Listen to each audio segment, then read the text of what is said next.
Assalamualaikum warahmatullahi wabarakatuh. Pada kesempatan kali ini, kami dari kelompok 5 mata kuliah pemodelan dan pengembangan sistem, program studi teknik logistik, Universitas Pendidikan Indonesia, yang beranggotakan Galuh Cisti Nur Fadilah, Indira Safiah, Jelisa Zalfa, dan Virgantina, akan mencoba pengembangan dan analisis model mengenai studi kasus workphase dan inventory menggunakan software Vensim. Studi kasus ini mengenai perusahaan yang memproduksi serta menjual frame jendela prefabrikasi. Secara keseluruhan, perusahaan ini bekerja dengan cukup baik, tetapi sering mengalami periode pemanfaatan kapasitas yang rendah diikuti dengan peningkatan produksi dan penambahan shift. Meskipun hal ini biasanya dikarenakan permintaan pasar dan kondisi ekonomi, namun perusahaan ingin mencari tahu penyebab utamanya. Melihat kembali penjualan dan produksi selama 8 tahun terakhir, terlihat bahwa penjualan lebih stabil dibandingkan produksi. Pada studi kasus ini, dilakukan pemodelan untuk melihat dan menganalisis alasan mengapa hal tersebut dapat terjadi, dan solusi apa yang dapat dilakukan perusahaan untuk mencegah atau meminimalisir hal tersebut. Selanjutnya mari kita masuk ke tahapan penyelesaian model dari studi kasus ini. Pertama-tama, buat worksheet baru pada software Vensim, lalu pada bagian model setting initial time diatur 0, final time diatur 100, dan time step pukul 0.25 dengan units for time, mon. Tambahkan inventaris, menggunakan toolbar stock tool, lalu menambahkan flow tool produksi di sebelah kiri inventaris dan flow tool penjualan di sebelah kanan inventaris. Kemudian, kita mengetahui dalam pemenuhan inventaris, pastinya memerlukan tenaga kerja. Jumlah tenaga kerja ini dipengaruhi oleh adanya perekrutan, PHK, pemecatan, dan pensiun. Yang mana kemudian 4 hal tersebut digabung menjadi tingkat sewa bersih, yang merupakan jumlah bersih orang yang dipekerjakan. Tingkat sewa bersih dibuat dengan menggunakan flow tool yang dihubungkan dengan stock tool dari tenaga kerja. Setelah membuat stock tool dan flow tool inti dari model studi kasus, selanjutnya adalah memberikan beberapa koneksi perilaku untuk menggambarkan hubungan perilaku.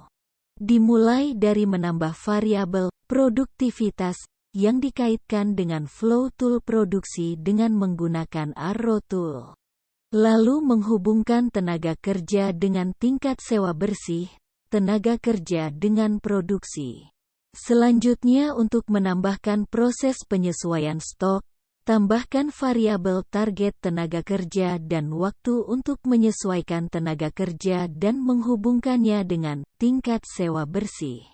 Serta hubungkan target tenaga kerja dengan tenaga kerja. Waktu untuk menyesuaikan tenaga kerja merupakan waktu yang diperlukan manajemen untuk menyepakati perubahan tingkat tenaga kerja dan menyaring pelamar potensial atau memberitahu pekerja untuk diberhentikan. Target tenaga kerja adalah jumlah orang yang dibutuhkan untuk menghasilkan jumlah yang ingin dihasilkan. Lalu tambahkan variabel target produksi dan hubungkan dengan target tenaga kerja. Di samping itu, target produksi ditetapkan berdasarkan penjualan. Jangan lupa juga untuk menghubungkan variabel produktivitas dengan target tenaga kerja. Dan jadilah model utama yang lengkap.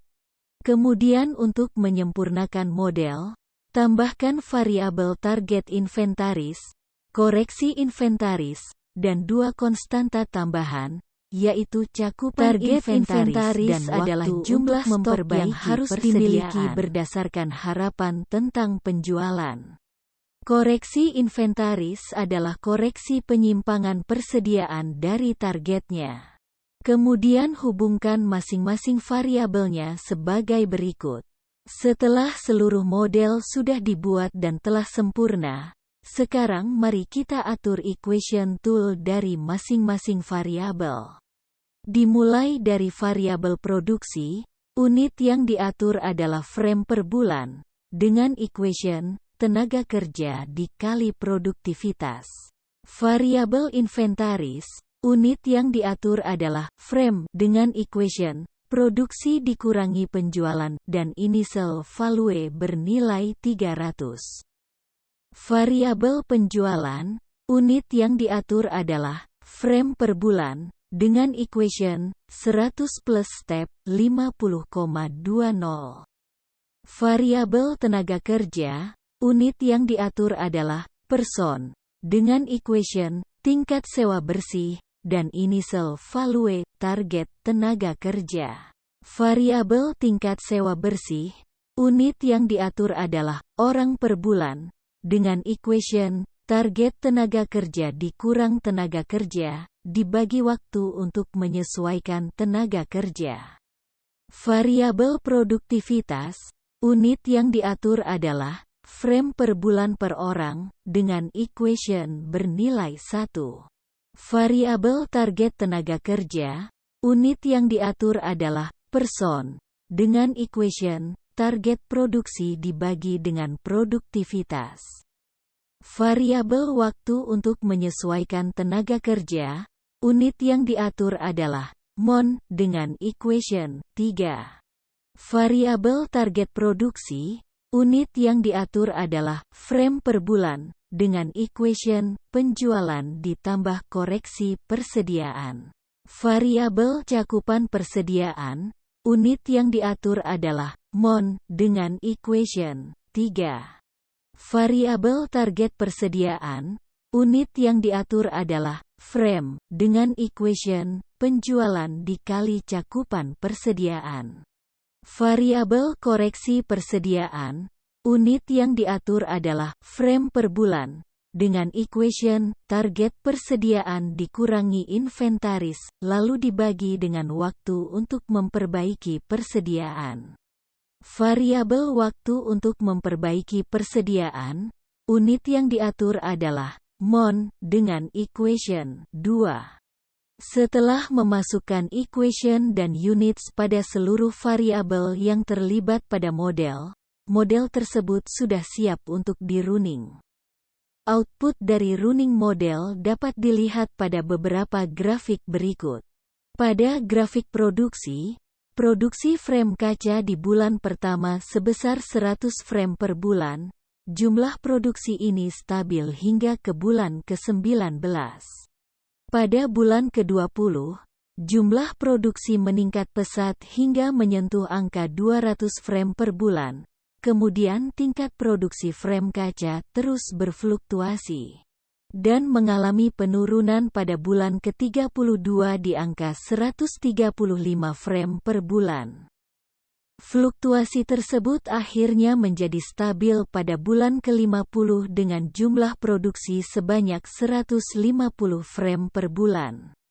Seperti yang terdapat pada causal loop, jumlah produksi dipengaruhi oleh tingkat produktivitas serta jumlah tenaga kerja. Di perusahaan ini, produktivitas selalu stabil, yaitu 1 frame per orang per bulan, sedangkan tenaga kerja juga mengalami peningkatan dan penurunan yang sama dengan produksi. Seperti yang dapat dilihat pada grafik tenaga kerja. Grafik tenaga kerja dengan grafik produksi terlihat sama persis. Angka peningkatan dan penurunan keduanya sama dan terjadi di bulan yang sama. Hal ini terjadi karena peningkatan dan penurunan tenaga kerja akan selalu berbanding lurus dengan peningkatan dan penurunan produksi. Tingkat jumlah produksi akan mempengaruhi inventaris, seperti terlihat pada grafik inventaris. Inventaris perusahaan awalnya sebanyak 300 frame. Lalu pada bulan ke-20 terjadi fluktuasi pada jumlah inventaris, hingga akhirnya stabil di angka 450 frame dari bulan ke-50 hingga bulan ke-100. Pola ini sama dengan pola fluktuasi pada grafik produksi.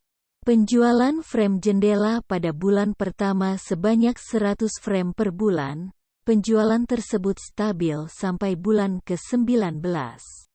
Pada bulan ke-20, penjualan frame meningkat pesat hingga menyentuh angka 150 frame per bulan. Angka penjualan tersebut stabil hingga bulan terakhir, yaitu bulan ke-100. Kenaikan jumlah penjualan dipengaruhi oleh jumlah produksi dan jumlah inventaris yang bertambah.